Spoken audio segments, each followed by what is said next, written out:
Hi, I just finished reading an article on New Scientist, and this article is so close to the truth, but yet it's still not getting the point. The article is called Revealed, the Capitalist Network That Runs the World. Now, if you're familiar with my previous videos, you know that the title gets it wrong right from the start. The Western world, really the whole world, is not capitalist. But yet this article is getting close to the truth, and I think that it is worthy of discussion. Go ahead and read the article. The link is in the description. But I'll get right into the second paragraph. I'll quote the last sentence here. Pushing the analysis further, they say, could help identify ways of making global capitalism more stable.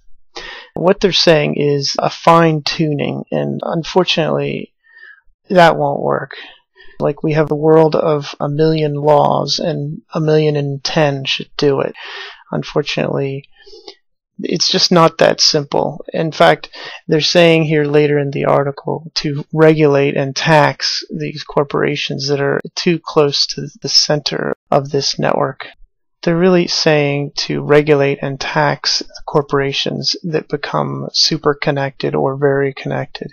And frankly, the article completely passes over the fact that, in my observation, these super connected corporations and very well connected, they write the laws. They have absolutely infiltrated the political systems of the world. Money rules it right now. Where the article starts to get it wrong is that it presumes or implies that these transnational corporations are not partnered with government. They're benefiting from the laws in your country and mine. Even the list they give at the bottom of the article lists financial institutions, and that sums up the phrase, follow the money. You'll find the source, and sure enough, on this list at the top are the money powers. And these money powers do not exist in any sort of free market. They are benefiting enormously from the regulations and laws in your countries. In the United States, we have the Federal Reserve.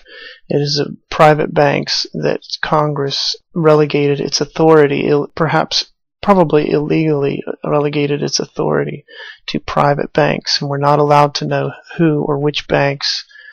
So it's a private corporation, yet it benefits. It's not solely operating as a free market entity. They are monopolistic, that you have to take their currency, their Federal Reserve notes, which is otherwise known as dollars.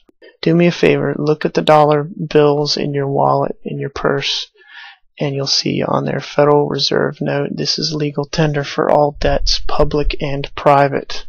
So they're claiming a monopoly that you have to take even in private. Only government can do that. That is done by government police and government enforcement. So in a free market, that would not work like that. In a free market, you could say, no, I do not want to take your dollars. I want to take whatever other currency, the banana currency or whatever it would be. You freely operate it and accept and deny any form of currency you wanted to. But of course it's much more complicated than this. I'm simplifying it greatly. Goldman Sachs benefits enormously, for example, from federal debt in the United States. But the Federal Reserve announces ahead of time that they're going to buy up, they're going to do quantitative easing, and then they buy it from Goldman Sachs. It's very complicated. It would take a long time and probably more than I know about the subject. It's taken many decades and many hundreds of thousands of pages of regulation to become as it is now. The fourth paragraph down, quote, reality is so complex we must move away from dogma, whether it's conspiracy theories or free market, says James Glatfelder. Quote, our analysis is reality-based. I mean, what he's implying is that some people are associating it with conspiracy theories and some people are associating it with free market. And of course, he's right to say that because a lot of people do associate the free market capitalist world as evil and the problems of the world. But unfortunately, this is why I'm making this video, is because it has nothing to do with free markets. and has everything to do with corporatism, with control, with government and corporations partnering.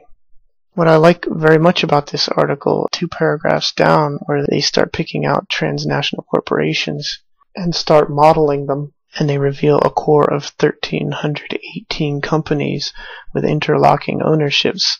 Each of the 1,318 has ties to 2 or more of the companies, and on average they were connected to 20. What's more, although they represented 20% of the global operating revenues, the 1,300 appeared to collectively own, through their shares, the majority of the world's large blue chip and manufacturing firms, the real economy representing a further 60% of global revenues. The article is incomplete later when it says, well, there's no direct evidence of conspiracy, and it's just the natural order for these things to consolidate.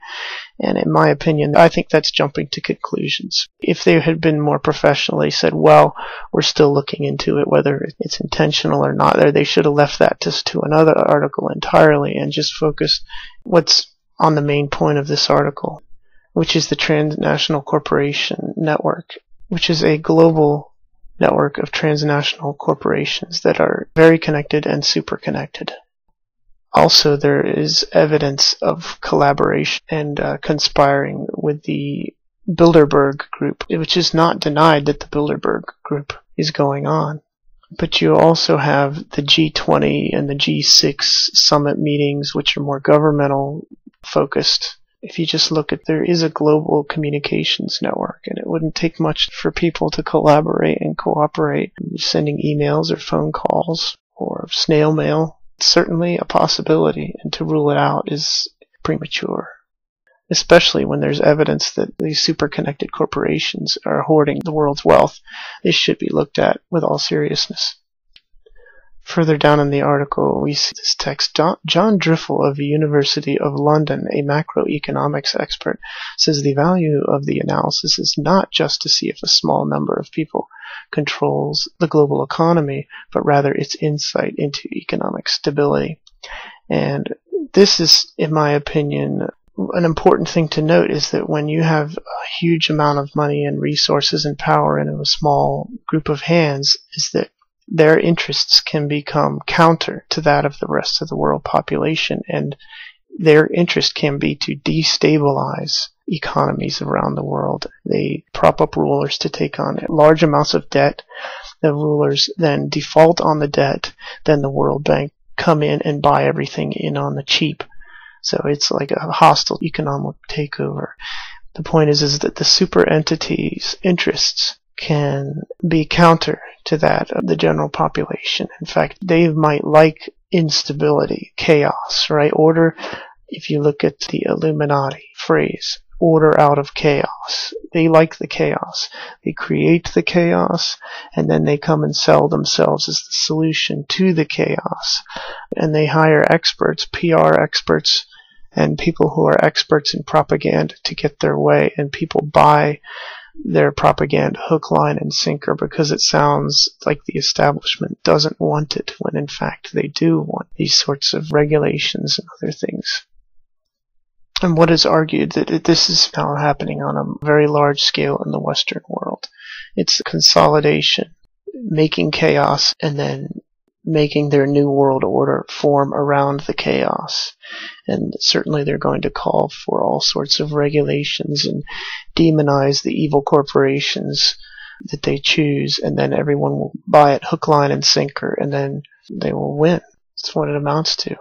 They have to get your mind. It's not just financial.